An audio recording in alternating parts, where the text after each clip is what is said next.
So, a three-horse race is now a two-horse race. Jim Gavin is required by law to remain on the ballot paper for the presidential election on Friday fortnight, but he is no longer running for the office. So why has he pulled out of the race?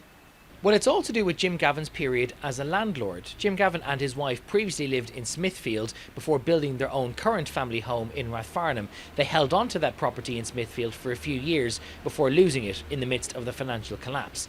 One of the tenants that he had between 2007 and 2009 apparently overpaid their rent by accident. Due to a banking error, a standing order remained in place for a few months after the tenancy had actually ended. By the time the tenant discovered the error, they had overpaid rent by €3,300. The real controversy, however, is what happened next as those tenants tried to get their overpaid money back.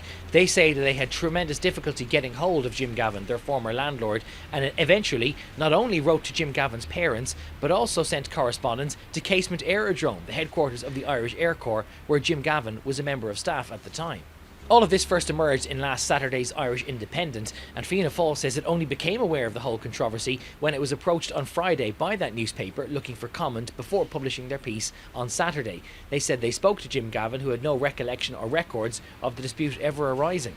But on Saturday, after the Irish Independent published its article about this whole incident, the tenant came forward to the party and, moreover, produced records of registered letters sent by solicitors to Casement Aerodrome and to Jim Gavin's parents in pursuit of money that they say they never got back. As recently as Sunday lunchtime, Jim Gavin was on RTE's The Week in Politics saying in live TV that he was still investigating the records of the whole issue, even though at that time Fianna Fáil was now aware that registered letters had been sent by solicitors to many people looking for Jim Gavin to repay the money that he had received that he was never due. All of this culminated in statements from Jim Gavin and from the party on Sunday night, saying that an issue had arisen in his past in which he hadn't conducted himself as well as he ought to have, and that therefore it was right for him to withdraw from the presidency.